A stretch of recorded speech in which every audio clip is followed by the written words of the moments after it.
Hello, I'm Pastor Emily Edenfield, Assistant to the Bishop for South Carolina Synod. This is the second of our 2 video series for Women's History Month. In this video, Dr. Mindy Makant from Lenoir-Rhyne University will be interviewing Bishop Ginny Aebischer. Bishop Aebischer is the first female bishop in the South Carolina Synod. We are grateful to both of these leaders for sharing their time and their conversation with us today for the sake of raising up leaders for God's church. Good morning, Bishop. I imagine that you are reminded regularly that you are the first female bishop in the South Carolina Synod, and really the first female bishop in Region 9, if you think of the U.S. mainland. I know the Puerto Rican Synod has had female bishops, but in Region 9, outside of Puerto Rico, that has not been the case. What has that been like for you?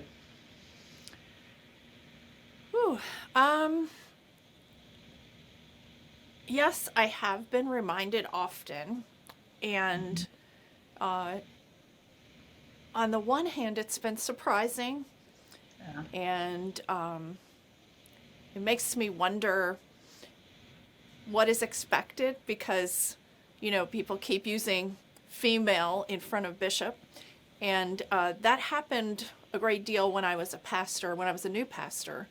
It hasn't happened as much in recent years as a pastor because people have become more accustomed to seeing female pastors. So they don't always talk about, the woman pastor or the female pastor anymore. Although they do, I haven't heard it as much. So what has it meant for me? It puts a little bit of extra pressure on you when you feel like you're, trying to represent half the population of the world, right? But on the other hand, I just simply am trying to faithfully fill out my call and not think about it so much as a female-male issue, as more of an opportunity. I'm deeply honored and humbled by the opportunity, and really quite surprised, frankly, really quite surprised that I'm sitting here as bishop today. That I know that statement doesn't resonate with everyone. They think, how could you be surprised? But I've had people say that to me. But I just didn't think that the church in South Carolina was ready or was willing. And so they've really have surprised me and humbled me in that vote. Are there things in particular, other than just the reality of being in that role, that as bishop you have been surprised by? Parts of what being a bishop looks like that you weren't anticipating? Yeah, that's a good question. There seem to be a lot of people that look to me for answers. And it's pretty important for me to remind them that I don't always have all the answers. Maybe I have more questions than answers these days. So I think that it's been surprising to me the number of people that respond to me because I'm a bishop, and they want to talk to me because I'm a bishop. Like this interview, that people want to talk to me about this. That surprises me. In terms of the work, serving as assistant for 12 years, there were a number of things that I learned in this office prior to coming into the office of bishop. But I guess I will tell you that it still surprises me, the things that come across my desk and the challenges. So I don't know that it's surprising from my own perspective. I'm trying to think how to answer you. I hold a lot in my heart, and it sometimes feels very, very weighty. It's helpful to wear this cross sometimes because the cross is extremely heavy, and it just reminds me that there's a weight of responsibility to our roster and to the church at large. I don't know that I would say that's surprising. Maybe the amount of it is surprising. There's not, no day is the same. I probably could say that for my entire ministry, and I believe every pastor and deacon could say that as well. No day is the same, but there seems to be just, one thing after the other, and it just keeps coming. And so figuring out how to manage and balance the workload is probably a little bit challenging and surprising. And I imagine that your first year in office coinciding with a COVID year has made things even more challenging than normal. But I wonder what's been the most joy-filled and life-giving to you, even in the midst of COVID, in this new role, which I know you accept seriously as a call from God. So where have you found joy in the midst of it? Okay, so the best thing that's happened, and it is COVID related, which is, it's going to sound completely counterintuitive, but when I came on board as bishop, or when I was elected, let me say that, when I was elected as bishop, it immediately became very clear to me that I needed to meet with my deacons and my pastors and my council presidents. I needed to find a way to do that, and I needed to listen to them. I needed to find out what was happening across the synod, particularly because when I was elected at the end of July, we had been in the pandemic for several months, and while we were trying to keep up with all of that, it's an interesting thing to come in as a new bishop, and I wanted to talk with my leaders. So I set, a really lofty goal for myself, and I said, between September 1st and December 15th, I'm going to meet with all 150 congregational leadership teams. I fell short of my goal, which I went through some sadness in December when I fell short of my goal, but I quickly regrouped, and I've continued those meetings. So what has been joyous? Those conversations. Those have been the conversations that I continue to rely upon, that I think about, that I rest upon when I'm thinking what's going to happen in the future. How do we move into the future? What does this all mean? So the relationships, the opportunities to talk with, now I've had over 90 visits, and I accomplished 80 by Christmas. And it was just incredibly moving and motivational to hear what were their sorrows, what were their joys, what were their prayers, what were their unanswered prayers as yet, and how could we pray together. Being able to do that was only possible because we learned through COVID how to do it electronically. Right. So yes, I had one Zoom meeting every hour on the hour, almost every day for a long time. But those meetings were life-giving for me. And the connection with people, I can't tell you the number of council presidents who were surprised to have just to talk to the bishop, which also, that surprised me. But to talk with each other, to pray with each other, to hear one another. And I've been using the information that they've shared with me as a tool for helping me vision the coming year, maybe the next year and a half, in the focus that we'll have in South Carolina Synod because of those conversations. So that has been a great joy. And I want to tell you also, I am so excited. I've had my first ordination, and that was awesome. It was an opportunity that I just can't even begin to describe. I get choked up thinking about it. It was to have that opportunity. It's just humbling. It's just amazing. So, yeah, a real joy. Your passion there brings tears to my eyes. That's very sweet. Yeah. What do you miss most from being in a parish?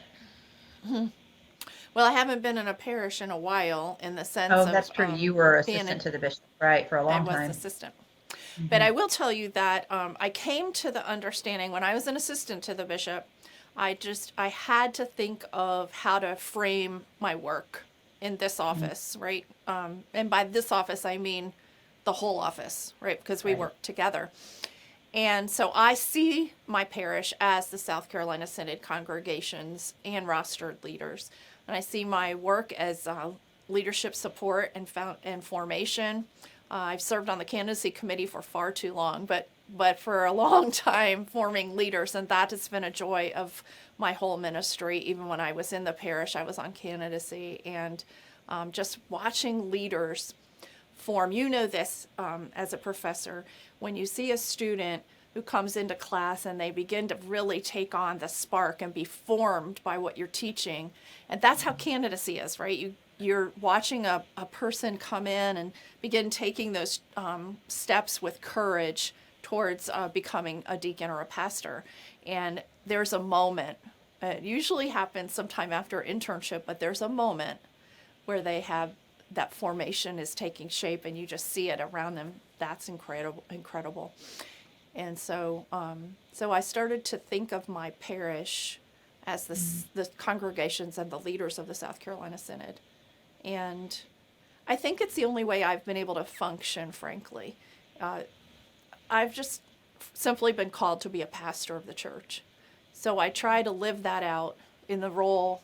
I tried to live it out in the role as assistant to the bishop, thinking of myself as, for instance, an associate pastor, and I had certain areas of responsibility, and the parish was the state line.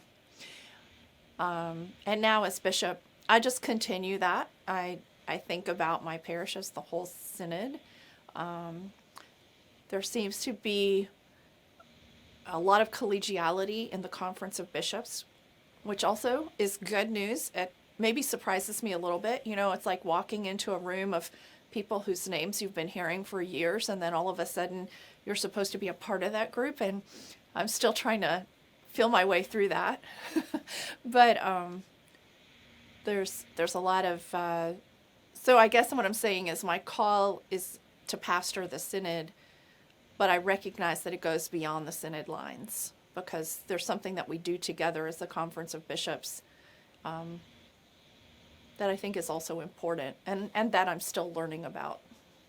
And that it's part of something bigger, right? That's really sweet. How can the people of the South Carolina Synod and others who might later view this most pray for you? Yes, thank you. I think pray for my clarity and for stamina. I pray for my health, of course. That would be helpful. Pray that I will be able and have the wisdom to be able to balance life and time management, especially, so that life is full.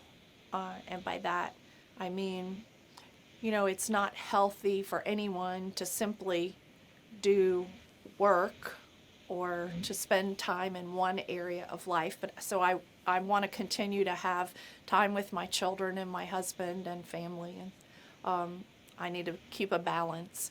I don't think that this is different than a parish deacon or a parish pastor, but there's a never-ending list of things to get done, and so I can easily get caught up in those things, and not keep a balanced life. So if they pray for a balanced life for me, that would be great. And then if we have time. Oh, I'm sorry. Go ahead. I was going to say, I also always want to be mindful that our call as pastors is to proclaim Christ Jesus. So I do try to keep Jesus at the center of what I'm doing, and I ask, how does this reflect who Jesus calls me to be, or who Jesus is, for example? How do we continue to live life in the ways that we learned from him? So hopefully that will be something that people will pray for me to keep at the center of my life. Thank you. And if we have time for just one last question, I started with you saying it seems weird, or it surprises you to be the first female bishop in South Carolina, and in many ways in our region in the South. And yet here you are. What would you say to young adults today who may be feeling some sense of call, maybe even to an area that they have a hard time imagining themselves in because it's not a place they've seen role models?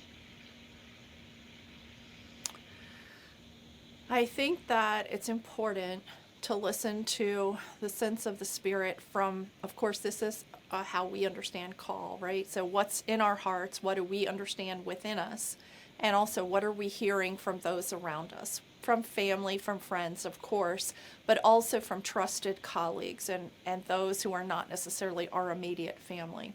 So what would I say? I say that we should always check it out, listen to it, and move courageously. Take one step and put it in front of the other.